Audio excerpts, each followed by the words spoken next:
વિશ્વની એકમાત્ર એવી ઘટના કે જેમાં તપાસ કરનાર પોલીસ અધિકારીઓએ પણ નોંધ્યું કે આ કૃત્ય, આ ઘટના જે છે કોઈ સામાન્ય માણસ નથી કરી શકતો.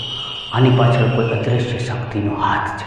દુનિયાની એકમાત્ર એવી ઘટના કે જેની નોંધ તરીકે પુરાવાઓ આજે પણ મોજૂદ છે, નોંધવામાં આવ્યું છે. આ પ્રકારની ઘટનાઓ આત્મ કરી શકે. ભૂત અને પ્રેતની ઘણી બધી વાર્તાઓ કે કહાનીઓ તમે સાંભળી હશે, પરંતુ આ એક સત્ય ઘટના જે છે આજે પણ એના દસ્તાવેજો પ્રૂફ તરીકે મોજૂદ છે.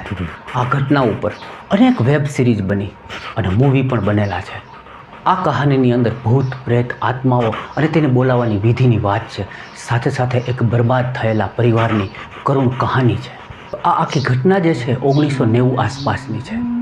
આપ સૌએ સ્પેનનું નામ સાંભળ્યું હશે અને એનું એક સરસ મજાનું શહેર છે મેડ્રિડ નામનું. અને આ મેડ્રિડની અંદર એક છોકરી જે છે એની સાથે થયેલી આ એક ઘટના છે અને આખો પરિવાર છે આ ઘટનાથી ત્રસ્ત નસ્ત થઈ ગયો. એની હું સ્ટોરી જે છે તમને હવે સંભળાવી રહ્યો છું. એ છોકરી જે છે એનું નામ છે સ્ટેફિના. અને સ્ટેફિના નામની જે છોકરી છે એ કોલેજ કરી રહી હતી. થોડા સમય પછી એના ઘરે આવે છે અને ઘરે આવતાની સાથે એના બિહેવિયરની અંદર એના માતા પિતાને કંઈક ચેન્જીસ જોવા મળ્યું. છોકરી જે છે એ રાતના સમયે અલગ અલગ પ્રકારના અવાજો કાઢતી, અલગ અલગ પ્રકારની પ્રવૃત્તિઓ કરતી. ક્યારેક એ પોતે એવું માનતી કે હું ખુદ સાપ છું અને એના નાના ભાઈને એ સાપની જેમ વીંટળાવા લાગતી. ક્યારેક એ એવું સમજતી કે હું કોઈ ઉંદર છું અથવા તો હું કોઈ છીપકલી છું. એ દિવાલ ઉપર નખો મારી અને ચડવાની કોશિશ કરવા લાગતી. એના માતા પિતાને આ જોઈ અને ચિંતા થવા લાગી કે મારું બાળક, મારી છોકરી જે છે આવું વર્તન કેમ કરી રહી છે. એમને શરૂઆતની અંદર હોસ્પિટલની અંદર લઈ જવામાં આવે છે, કોઈ સાયકોલોજીને બતાવવામાં આવે છે. સાથે સાથે મનોવૈજ્ઞાનિકો જે છે એ પણ એના ઉપર અલગ અલગ જાતની તપાસ, પ્રયોગ અને રિપોર્ટ કરાવે છે. તમને જાણીને આશ્ચર્ય થશે, દરેક રિપોર્ટ જે છે નીલ આવે છે. એને કોઈ પણ જાતનો રોગ કે કોઈ પણ જાતની એની અંદર ખામીઓ આવતી નથી. માતા પિતા જે છે એ ચિંતિત થાય છે, પરંતુ આ ઘટનાનો ક્રમ જે છે એ રેગ્યુલર આ જ મુજબ થાય છે. રોજ રાત પડે અને એના ઘરની અંદર એ છોકરી અલગ અલગ પ્રકારના અવાજો કાઢવા માંડે. એનો જે રૂમ છે એ રૂમની અંદર ઓટોમેટિક રાતનો સમય થાય એટલે દરવાજાઓ અને બારી જે છે ફટફડાટ ભટકાવા લાગે. દરવાજાને લોક કરવામાં આવે તો ઓટોમેટિક એ દરવાજો છે એના લોક ખુલી જતા. રૂમ જે છે ઓટોમેટિકલી આખો ઠંડો થઈ જાય અને રૂમની અંદર જાતના અવાજો જે છે એ સંભળાવા લાગતા. બીજા રૂમની અંદર એના માતા પિતા સૂતા હોય એ પણ ચિંતિત થઈ જાય, બી જતા, ગભરાઈ જતા, ડરી જતા અને ઉઠીને જોવા જતા ત્યારે એની છોકરી છે ક્યારેક હવાની અંદર ઉડતી હોય એવા દ્રશ્યો જોઈ અને એના માતા પિતા ગભરાઈ જતા. દિવસે દિવસે છોકરીની હાલત જે છે ગંભીર થતી ગઈ. ખાવા પીવાનું છોડી દીધું. માત્ર ને માત્ર પોતે પાગલ હોય, પોતાની અંદર કોઈ આત્મા છે એ પ્રકારની પ્રવૃત્તિઓ કરવા લાગી. દિવાલની અંદર નખ મારવા, એના ભાઈ ઉપર હુમલો કરવો, ક્યારેક એના માતા પિતાને મારવાની પણ એ કોશિશ કરવા લાગી. ધીમે ધીમે એની પરિસ્થિતિ જે છે બગડવા માંડી. એક રાતનો સમય હતો અને જોરથી રાડ નાખે છે અને એનો શ્વાસ બંધ થઈ જાય છે. દવાખાને લઈ જવામાં આવ્યું તો માલુમ થયું છોકરી છે એ મૃત્યુ પામી છે અને એની પાછળનું કારણ જે છે, મૃત્યુનું કારણ હાર્ટ એટેક કહેવામાં આવ્યું. પરંતુ આ 1990ની વાત છે. એ સમયે નાની ઉંમરના લોકોને હાર્ટ એટેક થવો એ માનવામાં આવે એવી ઘટના નહોતી. આજના સમયમાં હાર્ટ એટેક જે છે એ થોડો સામાન્ય બની ગયો છે, પણ એ સમયે બહુ મોટી ઉંમરના લોકો હોય એમને જ એટેક આવતો. માતા પિતા આ વાતને સ્વીકારવા માનતા ન હતા, પરંતુ ધીમે ધીમે પોતાની મજબૂરી સમજી અને બાળકનું નસીબ સમજી અને આ ઘટનાને ભૂલવાની કોશિશ કરી. ઘરે આવી અને જે સ્ટેફિના છે એના રૂમને લોક કરવાનું વિચાર્યું. એમનો રૂમ જે છે એ કાયમ માટે લોક કરી દેવામાં આવ્યો. પરંતુ દર રાતનો સમય થાય એટલે એના રૂમની અંદરથી અવાજ આવતો, મમ્મી મમ્મી મમ્મી. બહાર સૂતેલી એની માતા જે છે એ રોજ જાગી જાય અને એ છોકરીના પિતાને કહે કે સ્ટેફિનાના રૂમમાંથી અવાજ આવે છે. થોડી વાર થતી એ રૂમનો દરવાજો જે અંદરથી કોઈ ખટખટાવતું હોય એવા અવાજો આવવાના ચાલુ થઈ ગયા. માતા પિતા જે છે એને પણ ડર લાગવા માંડ્યો. ધીમે ધીમે આવી રાતના રોજ પ્રવૃત્તિઓ જે છે એમાં દિવસે દિવસે વધારો થતો ગયો. એક રાતના એવું બન્યું કે એ દરવાજો માત્ર ખટખટાવવા પૂરતો કે છોકરીના અવાજ પૂરતો નહીં, પણ એ દરવાજાને લોક કરીને મૂકી દેવામાં આવ્યો હતો. એના તાળા તૂટી ગયા અને લોક તૂટી અને દરવાજો છે એમના ખુલી જાય છે.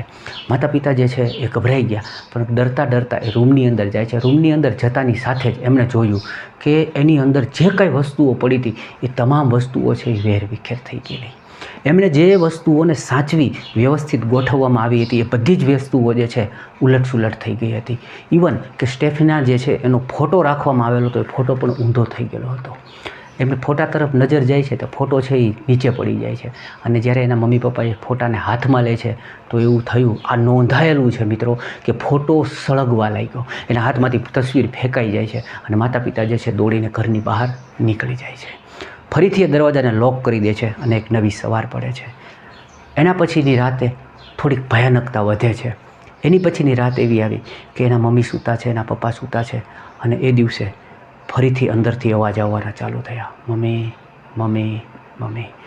અવાજ આવે ત્યાં સુધી તો ઠીક છે, પરંતુ હવે ધડાંગ કરતો દરવાજો ખુલી જાય છે અને એની અંદરથી સ્ટેફીનાની આત્મા આવી અને એવું કહેવાય છે કે એની માતાના ગળા ઉપર બેસી જાય છે. એની માતાનું કોઈ ગળું દબાવતું હોય એવું એને ફીલ થાય છે. એ ગભરાઈ જાય છે, બી જાય છે, ડરી જાય છે, અને એ બંનેએ વિચાર્યું પતિ પત્નીએ કે હવે પોલીસને આની અંદર ઇન્વોલ્વ કરવી જરૂરી છે. તાત્કાલિક પોલીસને ફોન કરવામાં આવે છે. પોલીસ આવે છે, પોલીસને આખી ઘટના કહેવામાં આવે છે અને પોલીસ કહે છે કે અમે આ વાતને માનવા તૈયાર નથી. આની પાછળ કોઈ માણસ છે, એ જ આ પ્રવૃત્તિ કરી રહ્યો છે, યા તો કોઈ એવો વ્યક્તિ છે કે જેને આ ઘર જોઈએ છે, તમારી પાસે આ ઘર ખાલી કરાવવા માગે છે. તો એના મમ્મી પપ્પા કહે છે કે એવું હોય તો તમે એક રાત રોકાઈ અને જોઈ લો. બીજા દિવસે પ્લાન થાય છે. પોલીસને એવું લાગ્યું કે ભાઈ રાતના જ આના ઘરમાં ઘટનાઓ બને છે, તો પોલીસ ખુદ કહે છે કે હવે અમે તમારે ત્યાં એક રાત રોકાઈશું. એના જે કંઈ અધિકારીઓ હતા, ઇન્વેસ્ટિગેશન ઓફિસરો હતા, એ અને એની આખી ટીમ જે છે એ નેક્સ્ટ નાઇટ સ્ટેફીનાના ઘરે આવી અને રાત રોકાવાનું વિચારે છે. સાંજ પડી, તમામ અધિકારીઓ પોતપોતાની જે કંઈ સુરક્ષાના હથિયારો હોય એ લઈ અને સ્ટેફીનાના ઘરે આવી જાય છે. રાત પડે છે, બધા એના રૂમની આસપાસ ગોઠવાઈ જાય છે. બધા અધિકારીઓ જે છે એ પણ પૂરી તપાસ કરવા માટે થોડા ઘરની બહાર, થોડા ઘરની અંદર પોતાનું સ્થાન લઈ લે છે. હવે રાતના 11 વાગે છે. એ જ પરિસ્થિતિ ઊભી થાય છે. ઘરની અંદર ધીમે ધીમે એક સન્નાટામાંથી પવન ફૂંકાવાનો ચાલુ થાય છે. ઓટોમેટિક આખો રૂમ જે છે એ એકદમ ઠંડો થવા લાગે છે. એ જોવે છે કે બહારનું વાતાવરણ જે છે એકદમ શાંત છે, પરંતુ ઘરની અંદર ઓચિંતા ઠંડી થવા લાગી છે. ફડફડ ફડફડ અવાજની સાથે ઘરની અંદર રહેલી દરેક વસ્તુઓ છે ધીમે ધીમે હલવા લાગે છે. પછી સ્ટેફીનાના રૂમ તરફ બધાની નજર જાય છે. તો જેવી રીતે વાત કરી હતી કે રોજ રાતના દરવાજો ઓટોમેટિક ખુલી જાય છે, એવી જ રીતે ધડાંગ કરતો દરવાજો જે છે સ્ટેફીનાનો ખુલી જાય છે. અધિકારીઓ જે છે ધીમે ધીમે રૂમની અંદર જવા કોશિશ કરે છે. તો એમણે આગલા દિવસે નોંધેલું કે ઘરની અંદર તમામ વસ્તુઓ જે છે એકદમ વ્યવસ્થિત મૂકવામાં આવી છે. બધી વસ્તુઓ પોતપોતાના સ્થાને છે, પરંતુ પોલીસની નજર સામે જ ઓશિકું જે છે ઉછળીને પડવા લાગ્યું. સ્ટેફીનાના ફોટા જે છે ઉછળીને પડવા લાગ્યા. આટલામાં ઓછું હોય એવું, સ્ટેફીનાનો ભાઈ જે બેડ ઉપર સૂતો હતો, જે જમણી બાજુ સૂતો હતો, પોલીસની નજર સામે જે ઉછળીને ડાબી બાજુ પડે છે અને એનું આખું પથારીમાં એની સૂતેલી પોઝિશન જે છે એ બદલી જાય છે. ત્યારે પોલીસ જે છે એ પણ ગભરાઈ જાય છે. એને ફીલ થયું કે આ ઘરની અંદર કંઈક તો એવું થઈ રહ્યું છે કે જે કોઈ સામાન્ય માણસ કરી નથી શકતો. ધીમે ધીમે એ લોકો બધા રૂમની બહાર નીકળી જાય છે. એના માતા પિતા, પોલીસ અધિકારીઓ, સુરક્ષાકર્મીઓ બધા બહાર આવે છે અને બહાર ઊભા રહી અને આ તમામ પ્રવૃત્તિઓ જોવે છે. તો ઘરની અંદર બધી વસ્તુઓ કાયદેસર ઉડતી હોય એવું એમને દેખાય છે. પછી સવાર સુધી એ લોકો બહાર વેઇટ કરે છે અને પોલીસ જે છે એ પોતાના એવું કહેવાય છે કે ભાઈ એ અભિપ્રાય એટલે કે એમણે જે કાંઈ પરિસ્થિતિ જોઈ એની એક નોંધ નોંધવામાં આવી. એની અંદર એમણે લખ્યું કે આ જે કાંઈ કૃત્ય છે, આ જે કાંઈ ઘટના છે, અથવા તો આ જે કાંઈ મેં જોયું એની પાછળ કોઈ માણસ હોય એવું અમને નથી લાગતું. આ કોઈ સામાન્ય માણસ આવું કરી શકતો નથી. આ દસ્તાવેજ આજે પણ સ્પેનની અંદર નોંધી અને રાખવામાં આવ્યો છે. આ ઘટનાની જાણ જે છે એ સ્ટેફીનાના સ્કૂલની અંદર પહોંચે છે કે સ્ટેફીનાના ઘરની અંદર આવું કંઈક થઈ રહ્યું છે. ત્યારે એમના સ્કૂલના જે કોઈ ટીચરો હતા એ એના માતા પિતાને મળવા આવે છે અને એ વાત કરે છે કે એક વાત અમે જે છે તમને કીધી નથી. આ વાત અમારે થોડા સમય પહેલાં તમને કેવી જોઈતી હતી, પરંતુ અમને જ્યારે આ બધી ઘટનાઓની માહિતી મળી તો અમે એ વાતને અત્યારે તમારી સાથે જોડવા માંગીએ છીએ. સ્ટેફીનાના માતા પિતા પૂછે છે એવી કઈ વાત છે? તો એ કહે છે કે તમારી સ્ટેફીના છે ને એ હંમેશા તંત્ર મંત્ર અને ભૂત પ્રેતની વાર્તાઓ વાંચતી. એમની પાસે કોલેજમાં પણ એવા પુસ્તકો અમે જોયેલા છે, લાઇબ્રેરીમાંથી પણ એણે એવા પુસ્તકોને રીડ કરવા લીધેલા છે અને કોલેજની અંદર પણ એ અવારનવાર તંત્ર વિધિઓ કરતી હતી.